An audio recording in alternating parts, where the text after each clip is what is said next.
सभी को नमस्कार। आप सबका वेलकम है ऑन माय यूट्यूब चैनल जिसका नाम है साहिल मलिक व्लॉग्स। अगर आप नहीं हो तो ज़रूर सब्सक्राइब और शेयर कीजिएगा वीडियोस को। आज का सेशन रहेगा, सबसे पहले आपको हैप्पी दिवाली। और मैं यही चाहूँगा, भगवान को यही बोलूँगा कि आप सबकी जो भी स्पीकिंग की, अगर आपको लगता है मुझे ये प्रॉब्लम है वो प्रॉब्लम है, सबको भगवान बिल्कुल सही से अच्छे से रिजल्ट दे और वो अपनी लाइफ में आगे हमेशा बढ़ते रहें। आज का सेशन रहेगा हमारे बेसिक्स के ऊपर, हम क्यों नहीं फोकस कर पा रहे। अब देखो, मेरे पास जो भी लेटेस्ट इंक्वायरीज आ रही है, जिनको मैंने अभी लेटेस्ट ऑनलाइन सेशन दिया है, और फिर उसके बाद उनकी ये दोबारा ये आ रहा है कि सर मुझे वो प्रॉब्लम ठीक हो गई है लेकिन पूरी क्योर नहीं हुई। क्योर देखो क्यों नहीं हो पाती। सबसे पहले देखो, आपने ये समझना है कि प्रॉब्लम होती क्या है। स्टैमरिंग, स्टटरिंग, मिस आर्टिकुलेशन, अटकना, हकलाना, तुतलाना।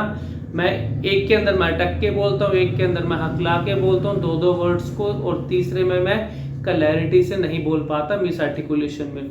अब यहाँ बेसिक्स का रोल क्या रहता है। बेसिक्स का मतलब क्या होता है, अगर मैं स्टैमरिंग की बात करूं, आपका बेसिक ये फॉलो करना है कि मुझे स्पीड को इतना कंट्रोल करना है, उस स्पीड को आपने आइडेंटिफाई करना है, उस स्पीड को आपने जांचना है जिसके अंदर मैं लगातार बोल सकता हूँ बिना रुके। अगर मैं कोई वर्कआउट कर रहा हूं, अगर मैं रीडिंग की एक्सरसाइज कर रहा हूं, अगर उसमें भी अगर मैं रुक रहा हूं, तो इसका मतलब क्या, वो स्पीड मेरी स्पीड नहीं है।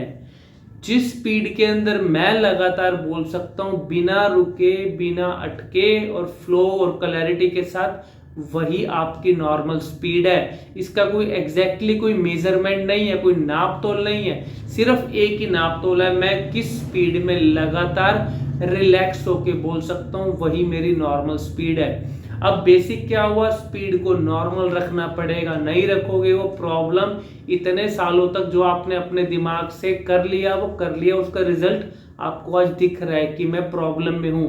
अब मेरे दिमाग से अगर एक हफ्ता मैं आपको जैसे वर्कआउट सबको समझाता हूं, तो एक हफ्ता मेरे दिमाग का यूज कर लो, अपना दिमाग मत लगाओ। एक हफ्ता मेरे दिमाग से चलोगे, जो काम मैं समझा रहा हूं अगर वो करोगे, एक हफ्ते में आपको 101% रिजल्ट विद पूरी रिकवरी आपको मैं दिखा दूंगा।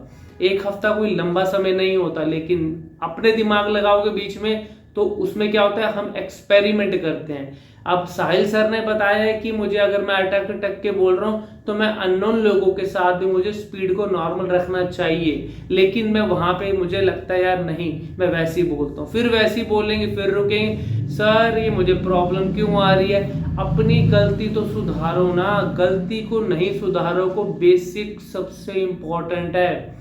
बेसिक्स को फॉलो नहीं करोगे, जो प्रॉब्लम में हो आज हो, वही प्रॉब्लम सारी उम्र रह जाएगी। बेसिक्स को ठीक कर लोगे, समझ लोगे, इंप्लीमेंट कर लोगे, रिजल्ट वो मिलेगा जो आप सोच रहे हो। उसके बाद है हकलाना। उसमें भी स्पीड और फ्लो का इंपॉर्टेंस रहती है। किस फ्लो के साथ मैं अपनी स्पीड को लगातार बोलने की प्रैक्टिस में ला रहा हूँ। और उसके बाद है मिस आर्टिकुलेशन। स्पीड यहाँ भी इंपॉर्टेंट है, लेकिन किस अल्फाबेट का राइट मेथड क्या है, वो बेसिक का ध्यान रखना पड़ेगा। अगर र का राइट मेथड मुझे नहीं पता, अपना दिमाग लगा रहा हूँ, ऊपर जीभ जानी चाहिए, लेकिन वो आ तो एक्चुअल में नीचे रही है। फिर सर मेरे को र नहीं बोला जा रहा, ल निकल रहा है, न नहीं बोला जा रहा, नाक से आवाज आ रही है, होठ वाले अक्षर नहीं बोले जा रहे, ब्लॉकेज हो जाती है, ये हो जाता है। कोई भी प्रॉब्लम हो, सब टेम्परेरी है, कोई भी परमानेंट प्रॉब्लम नहीं है। टेम्परेरी भी हमने क्यों बनाई, अपनी गलतियां हम करते जा रहे हैं, वो प्रॉब्लम हमें दिखती जा रही है। गलती करना छोड़ दो, बेसिक्स को समझ लो, रिजल्ट आपके सामने दिखेगा। फिर भी कोई चीज नहीं समझ में आ रही, एक ऑनलाइन सेशन, सिर्फ एक ऑनलाइन सेशन के लिए सामने आ जाना, लाइव रिजल्ट देखना, अपनी गलती को समझना, और उसके बाद इंप्लीमेंट करके दिखाएंगे, कॉन्फिडेंस आपको दिखाएंगे, और खुद पे हैरान हो जाओगे कि मैं इतना अच्छा बोल सकता हूँ। ठीक है ना। फिर भी कोई चीज नहीं समझ में आ रही, कमेंट सेक्शन में लिखना। Happy to help you, God bless you.